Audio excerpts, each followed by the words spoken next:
Hello dear students, कैसे हैं आप सभी। आशा करती हूँ आप सब ठीक होंगे, स्वस्थ होंगे, अच्छे होंगे। आईसीटी वर्चुअल क्लासरूम देहरादून में आप सभी का स्वागत करती हूँ। मेरा नाम समता है और बच्चों क्लास 10th में आपका चैप्टर चल रहा है लाइफ प्रोसेसेस यानी कि जैव प्रक्रम। इस चैप्टर में हम लोग पढ़ रहे हैं डाइजेशन इन ह्यूमंस। मनुष्यों में किस तरह से पाचन की प्रक्रिया होती है उसके बारे में हम पढ़ रहे हैं। मैंने आपको जो मनुष्यों का डाइजेस्टिव सिस्टम होता है उसमें कौन कौन से पार्ट्स होते हैं और कौन कौन से ग्लैंड्स पाए जाते हैं उनके नाम बता चुकी हूँ मैं आपको। स्मॉल इंटेस्टाइन तक हम पढ़ चुके हैं और स्मॉल इंटेस्टाइन में किस तरह से प्रोटीन का कंप्लीट पाचन हो जाता है उसके बारे में भी आप जान चुके हैं। डाइजेस्टिव ट्रैक्ट जो है वो आपके मुंह से जो नली स्टार्ट होती है वहां से शुरू होता है और एनस तक जाता है। मुंह के अंदर आपने माउथ और बक्कल कैविटी के बारे में जाना, आपने टीथ की संरचना के बारे में पढ़ा, आपने टंग के बारे में पढ़ा कि किस तरह से जीभ के अलग अलग भाग जो है वो आपको अलग अलग स्वादों की अनुभूति कराते हैं।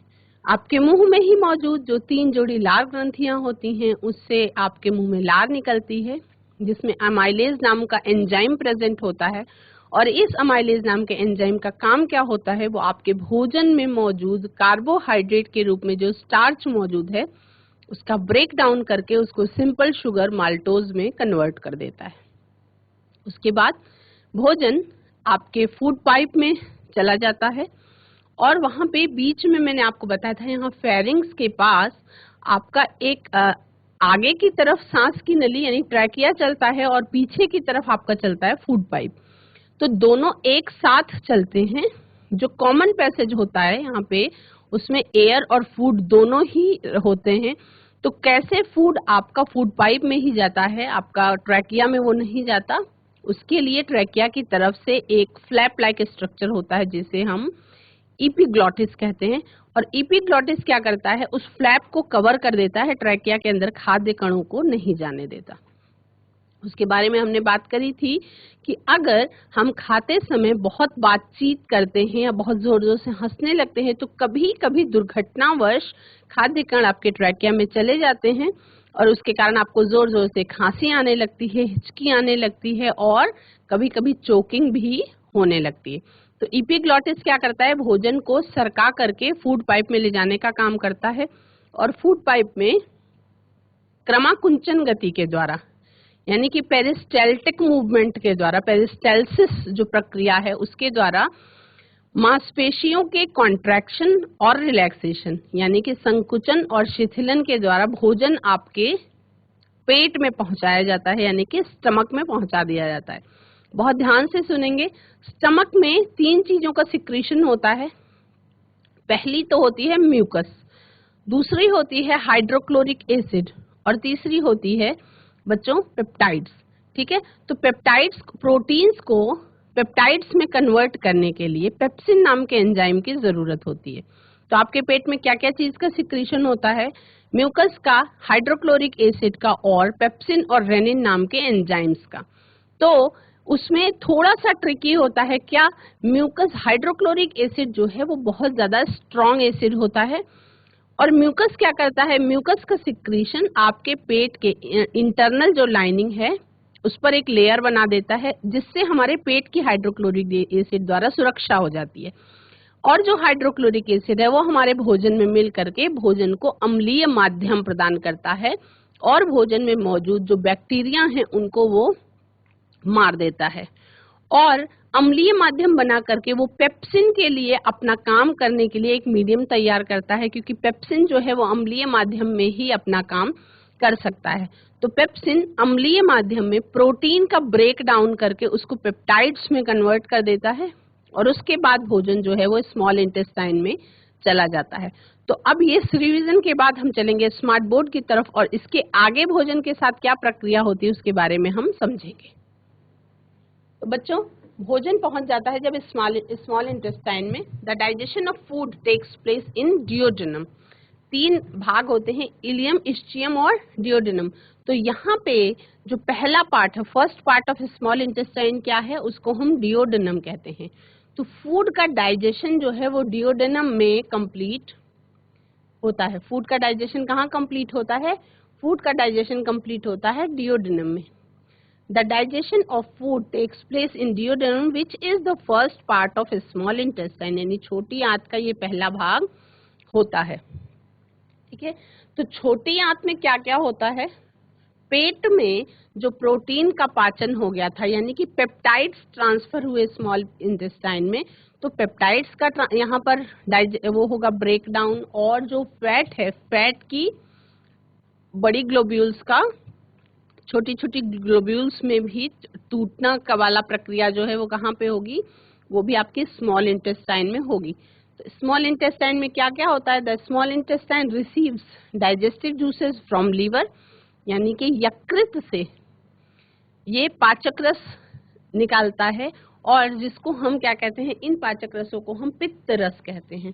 तो पित्त रस आपके यकृत से निकलता है, और अग्न्याशय से आपके अग्न्याशयी रस निकलता है। स्मॉल इंटेस्टाइन खुद भी कुछ पाचक रसों का श्रावण करता है ना। बाइल जूस जो है वो किसके द्वारा सिक्रीट होता है? यकृत के द्वारा। It does not contain any enzyme, उसमें कोई भी एंजाइम नहीं प्रेजेंट होता। बाइल जूस अपने आप में ही एक डाइजेस्टिव जूस की तरह एक्ट करता है, लेकिन वो आपके डाइजेशन के लिए इसेंशियल है, यानी कि अति आवश्यक है। क्यों? उसका क्या रीजन है? नहीं, पित्त रस का क्या काम है? पित्त रस का ये काम है कि पित्त रस आपके भोजन में मौजूद जो फैट्स हैं उनको स्मॉलर ड्रॉपलेट्स में कन्वर्ट करता है, so that the enzymes could act on them efficiently, ताकि एंजाइम्स उन पर अच्छी तरह से काम कर सकें। अब 3 एंजाइम्स जो हैं वो पैनक्रियाटिक जूस में प्रेजेंट होते हैं। पैनक्रियाज से आपको पैनक्रियाटिक जूस निकलता है, तो पैनक्रियाटिक जूस में 3 एंजाइम्स मुख्यतः प्रेजेंट होते हैं।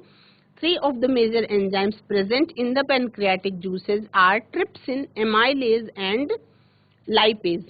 अब इन तीनों का अलग अलग काम है, उसको आपको नोट करना होगा। तीनों का अलग अलग काम है, ट्रिप्सिन, एमाइलेज और लाइपेज। एमाइलेज शब्द का आप मेरे मुंह से सुन चुके हैं। एमाइलेज जो है वो आपके मुंह में मौजूद सलाइवरी ग्लैंड्स से भी सिक्रीट होता है, और अमाइलेज क्या करता है? स्टार्च को शुगर में ब्रेक डाउन कर देता है, सिंपल शुगर में ब्रेक डाउन कर देता है। तो पैनक्रियाटिक जूसेस का क्या क्या काम होता है उस पर हम ध्यान देंगे। आपकी जो बची हुई प्रोटीन है, जो स्टमक से थोड़ी बची हुई, यानी कि हाफ डाइजेस्टेड प्रोटीन जो थी, वो प्रोटीन आपके स्मॉल इंटेस्टाइन में आ जाती है, और स्मॉल इंटेस्टाइन में वो और ज्यादा टूटती है। तो पेप्टोन्स और प्रोटीएजेस और प्रोटीन्स, ये तीनों के तीनों पर कौन सा एंजाइम काम करता है? उस पर काम करता है आपका ट्रिप्सिन नाम का एंजाइम। क्या काम करता है? ट्रिप्सिन, काइमोट्रिप्सिन या कार्बोक्सीपेप्टाइड्स ये काम करते हैं, और फिर इनको कन्वर्ट कर देते हैं डाईपेप्टाइड्स में। किस में कन्वर्ट कर देते हैं? डाईपेप्टाइड्स में। तो ये प्रक्रिया हो रही है किसके साथ? प्रोटीन्स के साथ। ठीक है, फैट्स के साथ क्या होता है? फैट्स के साथ फैट्स पैनक्रियाटिक एंजाइम लाइपेज की उपस्थिति में पहले डाइग्लिसराइड्स में टूटते हैं। सबसे पहले डाइग्लिसराइड्स में टूटते हैं, और उसके बाद ब्रेक होकर के मोनोग्लिसराइड्स में कन्वर्ट हो जाते हैं। ठीक है, स्टार्च के साथ क्या होता है? स्टार्च जो है वो अमाइलेज एंजाइम की उपस्थिति में डाइसैकेराइड्स में कन्वर्ट हो जाता है, यानी कि माल्टोज शुगर में ये कन्वर्ट हो जाता है। न्यूक्लिक एसिड जो है ये न्यूक्लिएजेस की उपस्थिति में न्यूक्लियोटाइड्स में कन्वर्ट होता है, और उसके बाद न्यूक्लियोसाइड्स में कन्वर्ट हो जाता है। ठीक है, तो जब पार्शियली डाइजेस्टेड होने के बाद फूड जो है वो स्मॉल इंटेस्टाइन के सेकेंड पार्ट, देखो ये फर्स्ट पार्ट की हम बात कर रहे थे, फर्स्ट पार्ट में जब पहुंचता है तब ये प्रक्रियाएं होती हैं, और उसके बाद सेकंड पार्ट, फर्स्ट पार्ट जिसको हमने नाम दिया था डिओडेनम में ये प्रक्रिया होती है। जब वो उसके सेकंड पार्ट में पहुंचता है तो वहां पर कुछ और नए एंजाइम्स मौजूद होते हैं, और उनका कुछ और काम भी होता है। After being partially digested the food moves to the second part of small intestine where it is acted upon by enzymes such as maltase, sucrase and lactase। अब इन 3 एंजाइम्स का नाम बताया इन्होंने, माल्टेज, सुक्रेज और लैक्टेज। ये 3 enzymes आपके small intestine के second part में काम करते हैं। ये 3 एंजाइम्स स्मॉल इंटेस्टाइन के सेकेंड पार्ट में वर्क करते हैं। अब उसके बाद यहाँ पे जो ये डाइपेप्टाइड्स, मोनोग्लिसराइड्स और न्यूक्लियोसाइड, ये जो प्रोडक्ट्स हैं, इन प्रोडक्ट्स का फिर से ब्रेक डाउन होता है, क्योंकि ये अभी सिंपलेस्ट फॉर्म में नहीं आए हैं। तो जब सिंपलेस्ट फॉर्म में आते हैं तब क्या होता है, इंटेस्टिनल जूसेस का क्या क्या एक्शन है, इसको सबको, सभी बच्चे ये वाला जो समीकरण है इनको नोट करेंगे। इसमें क्या होता है, यहाँ पे डाइपेप्टाइड्स जो हैं, वो जो प्रोटीन डाइपेप्टाइड्स के रूप में आया था, डाइपेप्टाइड्स पे डाइपेप्टाइडेज नाम का एंजाइम काम करता है, और अब ये प्रोटीन कंप्लीटली ब्रेक डाउन होकर के अमीनो एसिड्स के रूप में कन्वर्ट हो जाता है। 2 स्टेप्स में ये प्रोसेस होती है, इसलिए मैंने आपको 2 स्टेप में समझा दिया। अदरवाइज जो प्रोटीन है, प्रोटीन टूट करके अमीनो एसिड्स के रूप में बदल जाते हैं। उसके बाद जो आपका फैट्स का डाई एंड मोनोग्लिसराइड्स में कन्वर्जन हुआ था, उस पर लाइपेजेस नाम के एंजाइम्स का जब काम होता है तो वो फैटी एसिड्स और ग्लिसरॉल में कन्वर्ट हो जाते हैं। जो फैट्स हैं वो डाई एंड मोनोग्लिसराइड्स हैं, वो लाइपेजेस की उपस्थिति में फैटी एसिड्स और ग्लिसरॉल में कन्वर्ट हो जाते हैं। अब बात हो रही थी शुगर की, यानी कि स्टार्च के कन्वर्जन की। तो माल्टोज, लैक्टोज और सुक्रोज के रूप में जो कन्वर्जन होता है, उस पर माल्टेज, लैक्टेज और सुक्रेज नाम के एंजाइम की उपस्थिति में जब प्रक्रिया होती है तो क्या क्या बन जाता है, ग्लूकोज प्लस ग्लूकोज या गैलेक्टोज बन जाता है और फ्रुक्टोज बन जाता है। ये सिंपलेस्ट शुगर के फॉर्म्स हैं, ठीक है। और उसके बाद न्यूक्लियोटाइड्स जो हैं, न्यूक्लियोटाइड्स पे जब काम होता है न्यूक्लियोटाइडेजेस का, तो न्यूक्लियोसाइड्स बनते हैं, और न्यूक्लियोसाइड्स पे न्यूक्लियोसाइडेजेस का काम होता है, तब वो शुगर और बेसेस में कन्वर्ट हो जाते हैं। तो ये प्रक्रिया आपको, ये क्या करना है, इसको केवल आपको अपनी कॉपी में नोट डाउन कर लेना है ताकि आप इसको भूलें नहीं, ठीक है। तो ये प्रक्रिया आपकी कंप्लीट होती है और इसके बाद आपका स्मॉल इंटेस्टाइन में जो डाइजेशन की प्रक्रिया है वो पूरी हो जाती है। अब हम लिवर के बारे में थोड़ा सा अलग से समझेंगे कि लिवर हमारे डाइजेस्टिव सिस्टम में क्या काम करता है, उसका क्या फंक्शन है, what is the function of the liver in the digestive system. लेकिन इस पार्ट को पढ़ने से पहले आप इन जो समीकरण दिए हुए हैं उनको आप नोट करेंगे अपनी कॉपी में, जिसमें पैनक्रियाटिक जूसेस का एक्शन भी आप नोट करेंगे और इंटेस्टिनल जूसेस का एक्शन भी आप नोट करेंगे। बच्चों, अब हम जानेंगे, आई होप कि आप सभी ने नोट कर लिया होगा, अब हम जानेंगे लिवर के बारे में। लिवर के बारे में क्लियर। कभी कभी क्या होता है कि 2 नंबर के क्वेश्चन में आपको केवल लिवर के ऊपर टिप्पणी लिखने के लिए आ जाता है, तो आपको लिवर के बारे में अलग से पता होना चाहिए। उसकी पोजीशन क्या है, वो कौन से कलर का होता है, कैसी ग्लैंड है, उस ग्लैंड का क्या फंक्शन है आपकी बॉडी में, इसके सबके बारे में आपको जानकारी होनी चाहिए। The function of the liver in the digestive system, आपके पाचन तंत्र में यकृत का क्या काम है। The liver is the largest gland of the body. Liver जो है आपके शरीर की सबसे बड़ी ग्रंथि है ना, लार्जेस्ट ग्लैंड है। It is a reddish brown gland situated on the right side of the upper abdomen। यानी कि जो लिवर है वो लाल और भूरे, लगभग लाल या भूरे रंग की ग्रंथि होती है, जो आपके पेट के ऊपर की तरफ राइट साइड में सिचुएटेड होती है, यानी कि राइट साइड में प्रेजेंट होती है। और लिवर का जो मेन फंक्शन है वो क्या है, लिवर का मेन फंक्शन है कि वो बाइल जूस सिक्रीट करता है, यानी कि पित्त रस का श्रावण करता है ना। बाइल जूस सिक्रीट करने का काम करता है लिवर, और बाइल जूस सिक्रीट होने के बाद कहीं पे स्टोर होता है। तो स्टोर कहाँ पे होता है? Bile juice is stored in a sac like structure called the gall bladder. कहाँ पे सिक्रीट होता है? वो लिवर में सिक्रीट होता है, और गॉल ब्लैडर में वो क्या होता है? स्टोर हो जाता है। तो क्या केवल इतना ही काम है? बाइल जूस का बहुत बड़ा योगदान है। बाइल जूस जो है वो हमारे डाइजेस्टिव सिस्टम में बहुत उसका बड़ा रोल है। बाइल का फंक्शन क्या है? बाइल आपके शरीर में जो भी आप भोजन में फैट्स को कंज्यूम करते हैं, उन फैट्स को ये तोड़ने का काम करता है। बाइल जो है वो वसा के पाचन में महत्वपूर्ण भूमिका अदा करता है।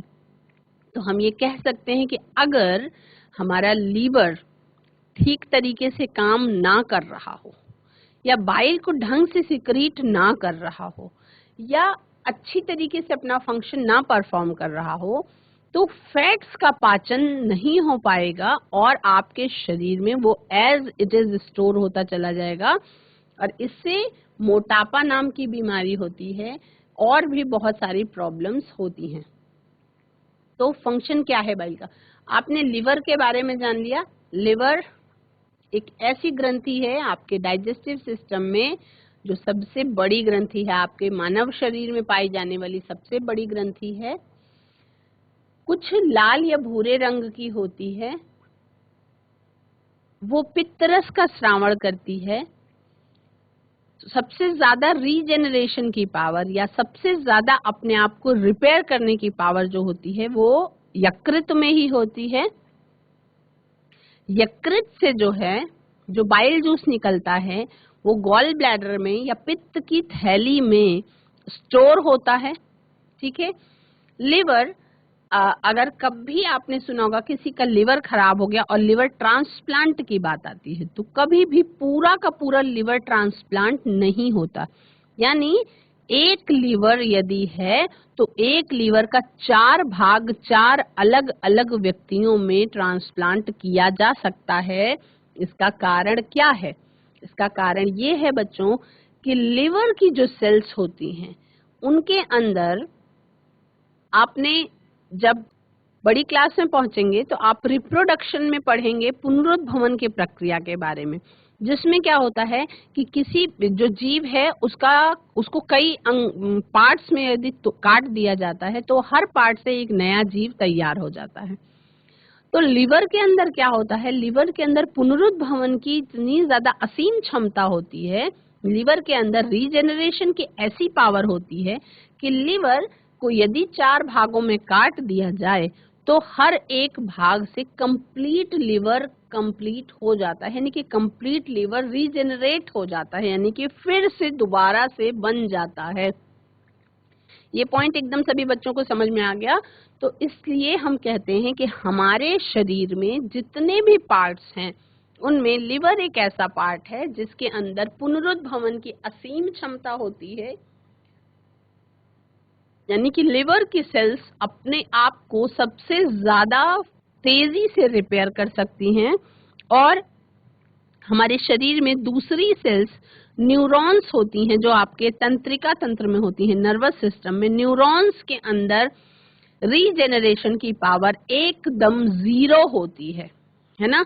तो इसलिए अगर लिवर आपका कहीं डैमेज होता है तो वो अपने आप को अपने आप से ठीक करने की क्षमता रखता है, लेकिन अगर आपके सर में कहीं चोट लगी और न्यूरॉन्स अगर डैमेज होते हैं तो न्यूरॉन्स अपने आप को बिल्कुल भी 0% भी ठीक नहीं कर सकते, है ना। तो इसमें रीजेनरेशन की पावर बहुत ज्यादा होती है और उसमें रीजेनरेशन की पावर एकदम 0 होती है। तो अब लीवर से निकलने वाला जो पित्त रस है उसका क्या काम है हमारे शरीर में, उसके बारे में हम समझेंगे।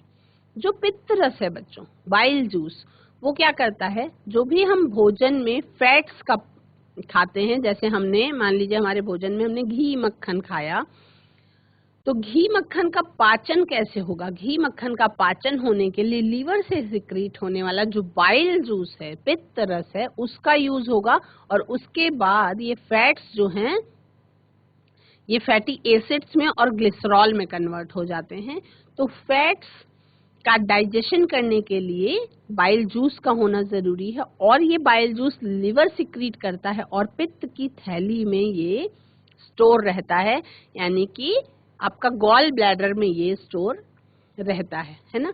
उसके बाद वहीं से उससे ही जुड़ी हुई ये आपको एक ग्रंथि दिखाई पड़ रही है जिसको हम कहते हैं पैनक्रियाज। ये आपका पैनक्रियाज जो है ये एक पत्ती के जैसी संरचना वाला होता है, आपको दिखाई पड़ता है कि जैसे एक लीफ के जैसी संरचना में ये आपको दिखाई पड़ता है। ये छोटी आंत से बिल्कुल ऊपर की तरफ अटैच होता है। यहाँ पे ये जो आपको बड़ी वाली सबसे बड़ी ग्रंथि दिखाई पड़ रही है ये है लिवर। ये जो सबसे बड़ी रेड कलर की ग्रंथि आपको स्क्रीन में दिखाई पड़ रही है ये है लिवर। और ये वाली जो ग्रंथि है ये है पैनक्रियाज। तो पैनक्रियाज क्या होती है? पैनक्रियाज देखिए बच्चों, हल्के क्रीम कलर की एक ग्रंथि होती है और क्या वो लिवर के जैसा ही फंक्शन करती है? तो उसके बारे में हम जानेंगे। अग्न्याशय जो है, the pancreas is a large cream coloured gland. एक क्रीम कलर की ग्लैंड होती है और वो बिल्कुल स्टमक के जस्ट नीचे सिक्रीट होती है। स्टमक का जो पोजीशन है वो किधर है?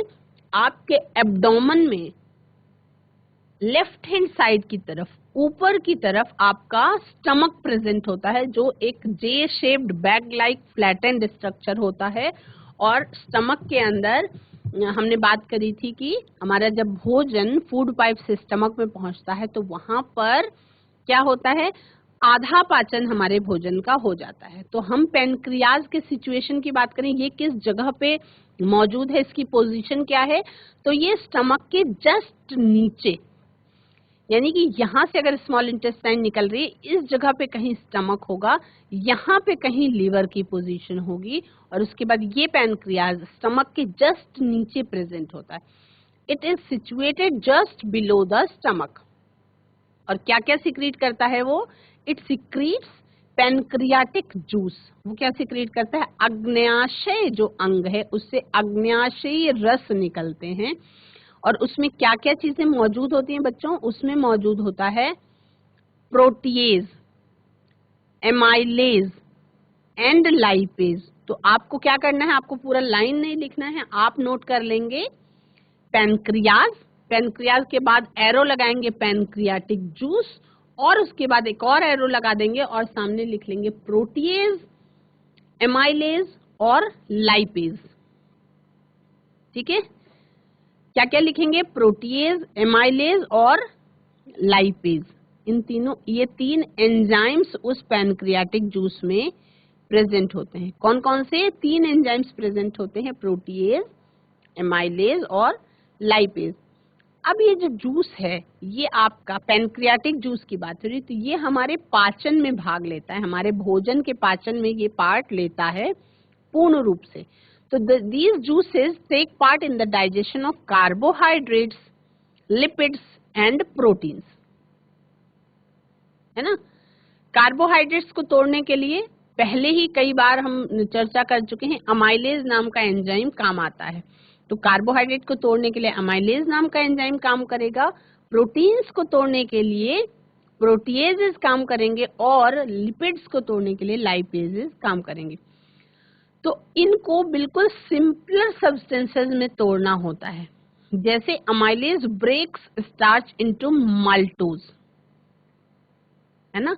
जैसे अमाइलेज जो है वो स्टार्च को ब्रेक डाउन करता है और माल्टोज में कन्वर्ट कर देता है। उसके बाद जो लाइपेज नाम के एंजाइम होते हैं वो क्या करते हैं? वो कर देते हैं कॉम्प्लेक्स फैट्स को सिंपल फैट्स में कन्वर्ट कर देते हैं। यानी कि लाइपेज काम करता है तो वसा की जो जटिल रूप में वसा होती है हमारे शरीर में उसको सिंपल फैट ग्लोब्यूल्स में कन्वर्ट कर देता है ना। तो ये हो गया आपका अग्न्याशयी रस जो है पैनक्रियाटिक जूसेस, उनका क्या काम है?